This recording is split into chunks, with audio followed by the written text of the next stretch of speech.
എനിക്കൊരുപാട് പേര് കമൻറ്റ് ചെയ്തിട്ടുള്ളതായിരുന്നു ഈ ഒരു ഉണ്ണിയപ്പത്തിൻ്റെ റെസിപ്പി കേട്ടോ. അപ്പോൾ നമുക്ക് വീഡിയോ കണ്ടു നോക്കിയാലോ. അപ്പോൾ ഇതാ മിക്സിയുടെ ജാറിലേക്ക് കുതിർത്ത് വെച്ചിട്ടുണ്ടായിരുന്ന പച്ചരി ഇട്ട് കൊടുത്തിട്ടുണ്ട്.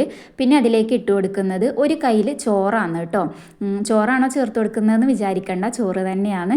പിന്നെ ഒരു നുള്ള് അപ്പസോഡ, അതായത് സോഡാപ്പൊടി, ജീരകം, ചെറിയ ജീരകം, ഒരു നുള്ള് ഉപ്പ്, അതുപോലെ തന്നെ ശർക്കര പാനി ഒഴിച്ചു കൊടുക്കാം കേട്ടോ. ഞാനിപ്പോൾ ശർക്കര അങ്ങ് കുത്തി ഇട്ട് കൊടുത്തു എന്ന് മാത്രം. പിന്നെ ഒരു കുറച്ച് വെള്ളം കേട്ടോ, വെള്ളം അധികം ആവരുത്.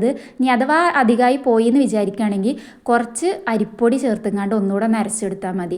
അങ്ങനെ നല്ല ഫൈൻ പേസ്റ്റായിട്ട് അരച്ചെടുത്ത് ബാറ്റർ ഇതവിടെ റെഡി ആയിട്ടുണ്ട്. ഇനി ചൂടായി വന്ന എണ്ണയിലേക്ക് നമുക്ക് ഓരോ കയ്യിൽ വഴി ഒഴിച്ചു കൊടുത്തുങ്ങാണ്ട് ഇതുപോലെ തിരിച്ചും മറിച്ചും ഇട്ടുങ്ങാണ്ട് വേവിച്ചെടുക്കാം കേട്ടോ. നല്ല അടിപൊളിയായിട്ടുള്ള ഉണ്ണിയപ്പം കിട്ടും കേട്ടോ. നമ്മൾ ചെറുപഴം ചേർത്തൊക്കെ ഉണ്ടാക്കുമ്പോൾ ആ ഒരു ചെറുപഴത്തിൻ്റെ ഫ്ലേവർ എനിക്ക് ചിലപ്പോൾ മുന്നിട്ട് നിൽക്കുന്ന പോലെയൊക്കെ തോന്നും. അപ്പോൾ അത്ര ഇഷ്ടാവാറില്ല.